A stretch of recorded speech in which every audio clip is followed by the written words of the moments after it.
Praise the Lord. सबको जय मसीह के, प्रभु यीशु मसीह के नाम में फिर से एक और बार मैं आप सभी का जीसस से मिनिस्ट्री में स्वागत करती हूँ। प्रभु आप सबको आशीष दे। धन्यवाद करती हूँ परमेश्वर का कि फिर से एक और बार आपके बीच में हमें मौका दिया कि मैं आप परमेश्वर के वचन से कुछ बातों को आपके बीच में शेयर कर सकूँ। तो आप ध्यान से सुनना आज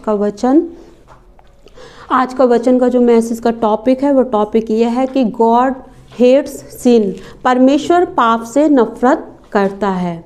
तो आइए हम प्रार्थना करेंगे एक छोटी सी। स्वर्गीय पिता परमेश्वर, समय हम आपका धन्यवाद करते हैं खुदा कि आपकी उपस्थिति हमारे बीच में है। परमेश्वर अपने वचन से हमसे बात करना खुदा। प्रभु जी आज संडे सभा के दिन प्रभु सुबह के वक्त प्रभु हम आपका धन्यवाद करते कि आपने हमारी आराधना में अगुवाई की, प्रभु गवाहियों के द्वारा प्रभु अगुवाई की। प्रभु हम धन्यवाद करते हैं खुदा। आज का वचन आपके हाथ में सौंपते हैं पिता परमेश्वर, अपने वचन के द्वारा हमसे बात कीजिए। प्रभु धन्यवाद करते वचन को देखने और सुनने वाले सभी को आशीष देना। प्रभु यीशु मसीह के नाम से इस प्रार्थना को मांगते हैं, आमीन। जैसे कि मैंने आपको बताया कि परमेश्वर पाप से क्या नफरत करते हैं, घृणा करते हैं। तो आइए हम देखते हैं परमेश्वर के वचन से कि परमेश्वर किन किन बातों से नफरत करते हैं। तो आइए हम निकालेंगे नीति वचन 6 अध्याय, प्रोवर्ब्स चैप्टर 6 वर्स 16 to 19। नीति वचन 6 अध्याय उसकी 16 से लेकर 19 आयत तक मैं पढ़ूंगी। यहाँ पर लिखा है कि 6 वस्तुओं से यहोवा बैर रखता है, वरन 7 हैं जिनसे उसको घृणा है, अर्थात घमंड से चढ़ी हुई आँखें, झूठ बोलने वाली जीभ और निर्दोष का लहू बहाने वाले हाथ, अनर्थ कल्पना गढ़ने वाला मन, बुराई करने को बैक दौड़ने वाले पाँव, झूठ बोलने वाला साक्षी और भाइयों के बीच में झगड़ा उत्पन्न करने वाला मनुष्य। हालेलुया।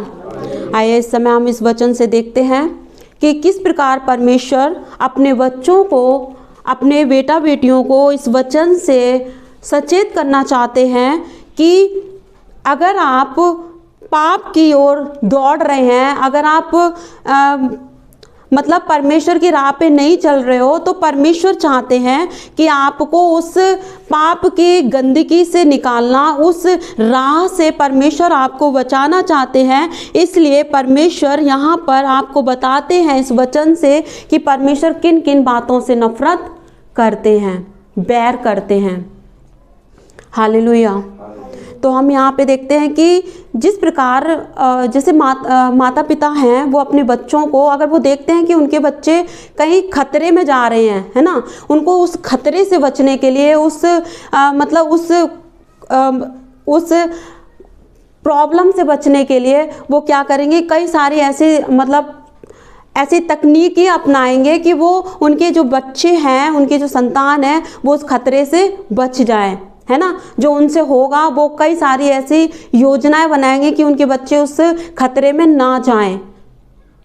वैसे ही हमारा परमेश्वर पिता, जो हमारा परमेश्वर है, हमारा पिता है, हमारा सृष्टिकर्ता है, हमें बनाया है परमेश्वर ने, तो परमेश्वर भी चाहते हैं कि उसके संतान जो इस पर विश्वास करते हैं और नहीं भी करते हैं, परमेश्वर ये चाहते हैं कि उसके बेटा और बेटी उस पाप से, उस खतरे से जो नरक में जा रहे हैं, परमेश्वर भी चाहते हैं कि उनको बचाएं। और उनको बचाने के लिए परमेश्वर ने अपनी शिक्षा को यहाँ पर दिया है, जो लिखा है, अर्थात घमंड से चढ़ी हुई आंखें।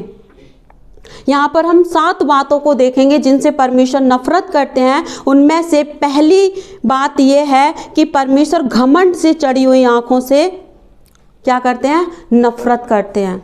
बहुत लोग हैं जिनके फेस से, चेहरे से, उनके एक्सप्रेशन से पता चलता है कि उनके अंदर कितना घमंड है, और जो कि परमेश्वर को बिल्कुल भी पसंद नहीं है। वो क्या करते हैं कि उनके स्वभाव से, उनके बोलचाल से कि मैं तो, मेरे पास तो बहुत धन है, मेरे पास तो बहुत संपत्ति है, मैं बहुत पढ़ा लिखा हूँ, मैं बहुत हैंडसम हूँ, या मैं बहुत खूबसूरत हूँ, या मतलब कई सारी ऐसी बातें हैं। बहुत से मतलब कहते हैं कि मैं आत्मिकता में बहुत आगे हूँ, दुआ प्रार्थना में बहुत आगे हूँ। अपने आप पर क्या करना? घमंड करना, दूसरों को एक नीच दृष्टि से देखना कि ये तो कुछ भी नहीं है, मैं ही सब कुछ हूँ। हालेलुया। ऐसे काम करने वाले से परमेश्वर क्या करते हैं? नफरत करते हैं। आज सुबह के वक्त हम इस वचन को ध्यान से सुने कि सच में घमंड से चढ़ी हुई आंखें, परमेश्वर का वचन कहता है कि क्या की जाएंगी? नीची की जाएंगी। और जब घमंड आता है तो परमेश्वर का वचन कहता है कि घमंड आएगा तो विनाश तो आने का ही। क्योंकि परमेश्वर का वचन, नीति वचन में लिखा है कि अहंकार, विनाश से पहले अहंकार आता है। इसलिए हम यहाँ पर देखते हैं कि घमंड से चढ़ी हुई आंखें। बहुत से हम देखते हैं पास्टर भी, अगर उनकी बड़ी कलीसिया है, बड़ी सिटी में है, तो बहुत उनको भी घमंड होता है। अरे तुम तो छोटे पास्टर हो, तुम तो एक गांव देहात में सेवकाई करने वाले पास्टर हो या लीडर हो, है ना। तो ये नहीं होना चाहिए। जिसके अंदर परमेश्वर का भय होगा वो कभी भी किसी भी व्यक्ति को, चाहे वो पास्टर हो, चाहे ना भी हो, चाहे वो टीचर हो, चाहे वो कोई भी क्यों ना हो, वो कभी भी घमंड नहीं करेगा, क्योंकि ये घमंड परमेश्वर की ओर से नहीं है। और मैं आपको अच्छे से बताना चाहती हूँ कि इस घमंड को तोड़ने वाला भी सिर्फ एक है, वो है हमारा परमेश्वर प्रभु यीशु मसीह। इस बात का आप ध्यान रखना कि परमेश्वर प्रभु यीशु मसीह जो राजाओं का राजा है, प्रभुओं का प्रभु है, जो इस स्वर्ग और पृथ्वी का जो मालिक है, वो परमेश्वर अपना सिंहासन छोड़कर हमारे और आपके लिए दास बनकर इस पृथ्वी पर आया। हम परमेश्वर को देख सकते हैं कि परमेश्वर होकर भी वो हमारे लिए दीन, कंगाल और नम्र बनकर इस पृथ्वी पर आए। उन्होंने ये दिखा दिया कि देखो मैं कितना दीन हूं। इसलिए हमें और आपको भी दीन बनना है। अगर हम घमंड का एक अपोजिट वर्ड देखें तो क्या है? दीनता। परमेश्वर का वचन कहता है कि प्रभु के सामने दीन बने रहो, तो वो तुम्हें क्या बनाएगा? शिरोमणि बनाएगा। हालेलुया। इसलिए हम यहाँ पर देखते हैं जिन बातों से परमेश्वर नफरत करते हैं वो 7 बातें हैं। उनमें से जो सबसे पहली बात है वो क्या है? घमंड से चढ़ी हुई आंखों से परमेश्वर क्या करते हैं? नफरत करते हैं। और मैं आपको बताना चाहती हूँ, आप अच्छे से जानते हो कि शैतान ने भी परमेश्वर के सामने घमंड किया। सबसे पहला जो पाप है वो घमंड ही है। और परमेश्वर ने इब्लीस को, उस शैतान को अपने उस राज्य में से उसको नीचे फेंक दिया, क्योंकि परमेश्वर को घमंड पसंद नहीं है। वैसे ही अगर हम और आप, अगर आज घमंड है हमारे अंदर किसी भी चीज़ का, अपने शरीर का, अपने धन दौलत का, अपने बच्चों का, या अपने आत्मिक जीवन को लेकर किसी भी चीज़ का अगर आपको घमंड है, तो कृपया करके मैं आपसे निवेदन करती हूँ कि आप इस वचन को सुनकर उस घमंड को निकाल दें अपने जीवन से। और यहाँ पर लिखा है दूसरी बात कि झूठ बोलने वाली जीभ। परमेश्वर झूठ बोलने वाली जीभ से भी क्या करते हैं? नफरत करते हैं। बहुत लोग हैं बोलते हैं अरे एक झूठ बोलने से किसी की जिंदगी सुधर जाती। नहीं, हम झूठ नहीं बोल सकते, क्योंकि परमेश्वर का वचन कहता है जो झूठ बोलता है वो झूठ, शैतान आरंभ से ही झूठ बोलता आया और वो झूठ का क्या है? पिता है। मेरे प्रिय बहन और भाइयों, कि परमेश्वर आपको ये बताना चाहते हैं कि झूठ बोलने वाली जीभ से भी परमेश्वर नफरत करते हैं। हम कई बार किसी को टाइम दे देते हैं कि हम इस समय पर आएंगे, लेकिन हम उस समय पर अगर जानबूझकर हम नहीं पहुंच रहे हैं, उस बात को हम हल्के में ले रहे हैं, तो ये ध्यान रखना वो बात बुराई ही को उत्पन्न करेगी। इसलिए हम जो भी बोलते हैं, हमारा बोलना ध्यान रखना कि परमेश्वर का वचन मत्ती में लिखा है कि तुम्हारी बात हाँ की हाँ और ना की ना हो। उससे बढ़कर जो होता है वो बुराई है, वो पाप है। हालेलुया। इसलिए हम अपने चाल चलन में सीरियस बन जाएं। मतलब हम ध्यान रखें कि हम क्या बोल रहे हैं। मैं आपको इसी वचन से एक परमेश्वर के वचन से ही मैं आपको बताना चाहती हूँ, प्रेरितों के काम में हनन्याह और सफीरा को बहुत लोग जो प्रभु को जानते हैं वो जानते होंगे कि हनन्याह सफीरा ने प्रेरितों के सामने, परमेश्वर के दासों के सामने झूठ बोला तो वो वहां पर उन्होंने अपने दम तोड़ दिया। परमेश्वर का वचन यहाँ पे कहता है कि झूठ बोलने वाली जीभ से भी परमेश्वर नफरत करते हैं, इसलिए हम ध्यान रखें। और तीसरा है निर्दोष का लहू बहाने वाले हाथ। अगर हम पुराने नियम पढ़ते हैं तो वहां पर लिखा है मूसा की व्यवस्था में कि 10 आज्ञाओं में कि तू हत्या ना करना। नए नियम में परमेश्वर का वचन कहता है कि तू अपने भाई से बैर करता है तो तू क्या है, हत्यारा है। हालेलुया। इस बात पे ध्यान दें कि निर्दोष का लहू बहाने वाले हाथ, हम किसी का मर्डर ना करें क्योंकि इससे परमेश्वर नफरत करते हैं। हम देखते हैं बहुत से डॉक्टर हैं, नर्सिस हैं, मतलब दूसरों की ज़िंदगी बचाते हैं, दूसरों के लिए जीवन में भलाई करते हैं, अच्छी बात है, प्रभु उनको आशीष दे। लेकिन कहीं ना कहीं वो भी कुछ बातों को ऐसे गलत करते हैं कि वो अबॉर्शन करते हैं, है ना। अगर जिन माँ बाप को, जिन माता पिता को अगर बेटियां पसंद नहीं है तो वो अबॉर्शन करवा देते हैं, बच्चे को गर्भ में ही मरवा देते हैं। परमेश्वर ऐसे लोगों से नफरत करते हैं। परमेश्वर का वचन कहता है कि निर्दोष का लहू बहाने वाले हाथ। और हम यहाँ पर देखेंगे चौथा, अनर्थ कल्पना गढ़ने वाला मन। मतलब हमारा जो ये मन है ये भी कई मतलब इन जो हम अपने मन में व्यर्थ बातों को सोचते हैं। अगर हम किसी के मन में, किसी के प्रति, अगर हमारे अंदर किसी के प्रति अगर क्रोध है, मन में आएगा वो, फिर हमारे मुंह पर वो बातें आएंगी कि हम उसको नीचे गिराएं। क्योंकि यहाँ पर लिखा है कि अनर्थ कल्पना करने वाला मन। दाऊद को हम देखते हैं, जब दाऊद ने एक स्त्री को देखा तो उसने पाप किया, और पाप करने के बाद तो जब उसने उसको देखा, उसके बाद वो अपने घर की बिल्डिंग पर, जब वो ऊपर छत पर खड़ा हुआ था, उसने जब स्त्री को नहाते हुए देखा तो उसने अपने मन में पहले क्या किया, अनर्थ कल्पना की। मतलब मन में व्यर्थ बात सोची, और सोचने के बाद फिर क्या करा, पाप किया उसके साथ। और पाप करने के बाद फिर क्या किया कि उस स्त्री के पति को भी क्या करा, मरवा डाला।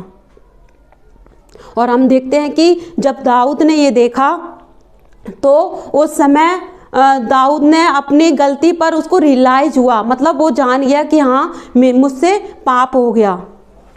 तो उस समय दाऊद ने क्या करा, अपनी गलती को मान लिया, परमेश्वर के सामने पश्चाताप किया, अपने गुनाहों को माना, और परमेश्वर ने दाऊद को क्या करा, माफ कर दिया। अगर आज हमारे जीवन में, अगर हमारे मन में अगर व्यर्थ बातें हैं तो उन बातों को हम आज छोड़ दें। परमेश्वर आज भी हमें माफ करने वाला परमेश्वर है। आज भी वो अनुग्रह का समय है। अगर हम सच में अपने टूटे मन से, अपने टूटे हृदय से, अगर हम सच में उन बातों को छोड़ना चाहते हैं, उस घमंड को हम छोड़ना चाहते हैं, झूठ बोलना हम छोड़ना चाहते हैं, हत्या करना हम छोड़ना चाहते हैं, अपने मन को व्यर्थ बातों से दूर रखना चाहते हैं, तो सच में अगर आज हम परमेश्वर के सम्मुख आकर हम कहेंगे परमेश्वर कि हमें ऐसी बातों से दूर रखें, तो सच में परमेश्वर की पवित्र आत्मा हमारी मदद करेगी। हालेलुया। और हम यहाँ पे देखते हैं बुराई करने को बैग दौड़ने वाले पांव। कई बार हमारे दोस्त, हमारे अपने, कई बार हमें लेके चलते हैं, अरे यार चलो वहां पर हम चलते हैं, है ना, गलत संगति में हमें ले जाते हैं, कहीं हमें उस जगह पर ले जाते हैं जहां हमें जाना नहीं चाहिए। क्या है यहाँ पर लिखा है कि बुराई करने को बैग दौड़ने वाले पांव, है ना, लेके चलते हैं, चलो आज हमें उसको मारना है, आज उसको पीटना है, आज हमें उसके साथ गलत करना है। और हमें इस बात पर ध्यान देना है कि हमारे पैर हैं वो किस बात के लिए जा रहे हैं। परमेश्वर का वचन कहता है कि क्या सुहावने हैं वो पैर जो परमेश्वर के सुसमाचार के लिए दौड़ते हैं। क्या हमारे पैर बुराई करने को दौड़ रहे हैं? क्या हमारे पैर किसी की चुगली करने को दौड़ रहे हैं? क्या किसी की कानाफूसी करने के लिए दौड़ रहे हैं? परमेश्वर का वचन कहता है कि बुराई करने को बैग दौड़ने वाले पांव से भी परमेश्वर नफरत करते हैं।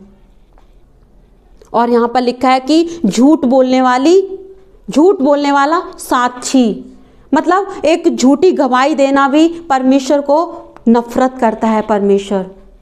अगर हम कोर्ट में, कचहरी में अगर हम झूठे कागजात लगाते हैं या हम किसी के प्रति झूठी गवाही देते हैं तो इससे भी परमेश्वर क्या है? नफरत करता है। और लिखा है लास्ट कि भाइयों के बीच में झगड़ा उत्पन्न करने वाला मनुष्य, मतलब बहुत हैं ऐसे जो इस भाई से, मतलब उस भाई से क्या करना कि पहले भाई की बात को दूसरे भाई से, मतलब उस बात को क्या है? बोल देना। इधर से सुनी उधर बोल देना, इधर से सुना उधर बोल देना। बात को इधर उधर करने वाले व्यक्ति से भी परमेश्वर क्या करते हैं? नफरत करते हैं। इसलिए अगर कोई अपराध करता है, कोई गुनाह करता है, अगर किसी ने हमारे साथ बुरा करा है तो हम उस बात को अपने तक सीमित रख के, या हमें लगता है कि वो गलत कर रहा है तो उसको ही हम डायरेक्ट जाके समझा दें। उसको बात को लेके किसी दूसरे व्यक्ति से, या हमारी जो वार्तालाप है 2 तक रहनी चाहिए, 2 व्यक्तियों तक रहनी चाहिए। ऐसा नहीं कि तीसरा व्यक्ति तक हमें उस बात को पहुंचाना नहीं चाहिए, क्योंकि ये बात क्या करता है? झगड़ा उत्पन्न करवाती है। और अगर हम ऐसा करते हैं, हम किसी की बात को लेकर दूसरे तक पहुंचाते हैं, तीसरे व्यक्ति तक पहुंचाते हैं, तो ऐसे काम करने वाले से परमेश्वर नफरत करते हैं। और अगर हम ऐसी मतलब किसी भी व्यक्ति की उस बात को लेकर अगर हम तीसरे व्यक्ति से पहुंचाते हैं या हम उस बात को हाईलाइट करते हैं दूसरों के सामने, तो उससे भी परमेश्वर क्या है? नफरत करते हैं, चाहे वो कोई क्यों ना हो। इसलिए परमेश्वर का वचन कहता है कि हम एक दूसरे के अपराधों को क्या करें? क्षमा कर दें, अपने भाई के अपराधों को माफ कर दे। परमेश्वर का वचन कहता है कि प्रेम सब अपराधों को क्या कर देता है? क्षमा कर देता है। प्यार से हम उस व्यक्ति को जीत लें। हालेलुया। उसकी गलती हो सकती है, लेकिन उसकी गलतियों को हम तीसरे व्यक्ति तक नहीं पहुंचा सकते। हम उसकी गलती के लिए हम उससे डायरेक्ट जाके हम बोल सकते हैं कि देखो ये गलत है और ये सही है, लेकिन उस बात को हम तीसरे व्यक्ति तक नहीं पहुंचा सकते, या उस बात को हम टीवी के द्वारा या न्यूज़पेपर के द्वारा हम हाईलाइट नहीं कर सकते, क्योंकि परमेश्वर का वचन कहता है कि भाइयों के बीच में झगड़ा उत्पन्न करने वाले मनुष्य से भी परमेश्वर नफरत करते हैं। तो आइए, सुबह के वक्त हमने इन 7 बातों को देखा जिनसे परमेश्वर क्या करते हैं? नफरत करते हैं।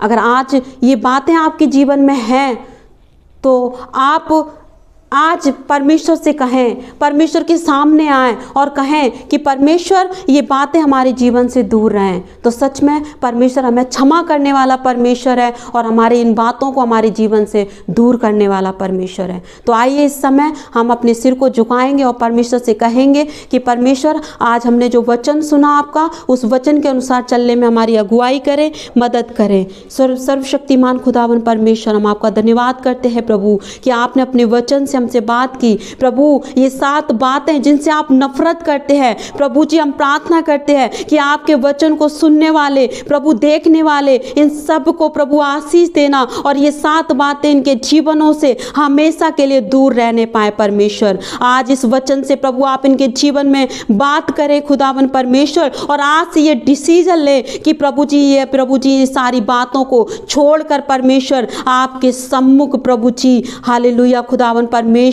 एक निर्दोष बनकर प्रभु आपके सम्मुख बनकर प्रभु जी पिता आपसे दुआ प्रार्थना करने पाए। प्रभु आप दया कीजिए खुदावन परमेश्वर। हम आपका धन्यवाद करते हैं खुदा कि आपने हमारी प्रार्थना को सुना। सारी आदर और महिमा हम सिर्फ आपको देते हैं। ये प्रार्थना विनती प्रभु यीशु मसीह के नाम से मांगते हैं, आमीन। सबको जय मसीह की।